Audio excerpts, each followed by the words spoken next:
What is up guys, Chef Q here. Today is another Vietnamese corn recipe video. And we are cooking up a Vietnamese dessert recipe. That's right, it's a Vietnamese corn pudding dessert. To tell you the truth though, I've never actually made dessert. Well, besides cutting up fruits, I guess. But this recipe, I think it's pretty easy. I think I can handle it. Also, this video is made possible by the few corn haters that told me that there are no corn in Vietnamese dishes. If you want to know more about that drama, check out the video above. Well, enough of that drama. Let's get cooking, all right? So here are the list of ingredients.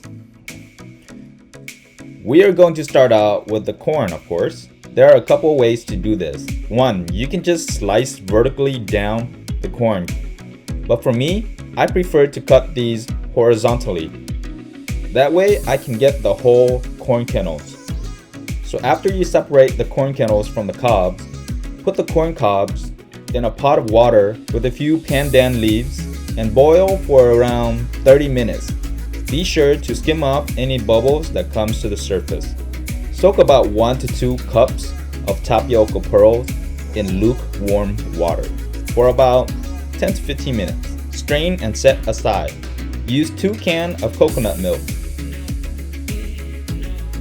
and 1 cup of water. Add in a few pandan leaves. Add in about 3 to 4 tablespoons of sugar and 1 teaspoon of salt. Simmer for about 10 minutes. Afterwards, take out the pandan leaves and add in about 2 tablespoons of the tapioca pearl. Put on low heat and simmer for another 5 minutes. Next, remove the corn cobs and pandan leaves from the pot. Add in the corn. Here I use about 5 to 6 ounces of rock sugar. Add about 1 teaspoon of salt. Let boil and simmer for about 10 minutes. Make sure to skim off all of the bubbles that float to the top. Add in the rest of the tapioca pearls. Using tapioca starch and a little bit of water mixture on the side, you can add this mixture to your pudding until it is thick enough to your liking.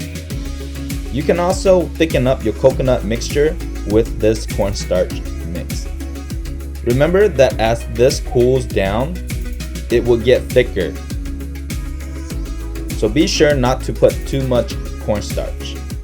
Nothing like enjoying a nice corn pudding dessert outside in the backyard with all this sunshine, right? So basically I did made a mistake in making this. This pudding thickened up with those tapioca pearl, but it wasn't enough. So I did whip up some tapioca starch with water and mix a little bit of that in, not too much though. So for this, I like mine to be cold. I like my dessert cold, not hot, so it's all preference. But if you choose to eat it hot, that's fine too. So I left this overnight and put it in the fridge. So it's cold just how I like it. I poured over the coconut milk on top. Now there's little pearls in there. It's like clear, but you can't see it. Sometimes you might get the corn that's not too sweet or different kind of corn. Just taste and see the level of sweetness you want to have, and add sugar accordingly, okay?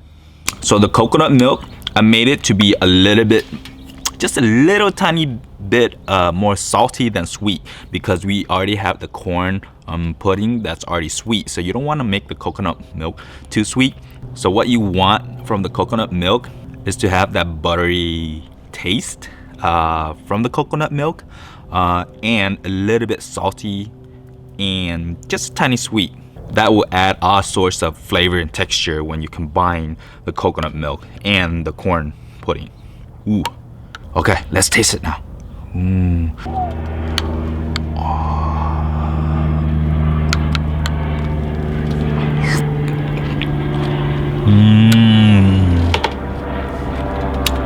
my god. I normally don't eat that much yeah or sweet, but since I'm making it, I made it like the perfect sweetness that I like. Not too sweet, but the natural sweetness from the corn and the corn cobs that we use to extract out that corn flavor is full of corn. Yeah, this is actually just perfect for me. The sweetness, and when you eat this, the corn still tastes so fresh. It's like little corn boba balls. Thanks for tuning in for one of these corn series for Vietnamese food, alright? And if you haven't already, make sure to subscribe and hit that like button, alright? Anyways, peace.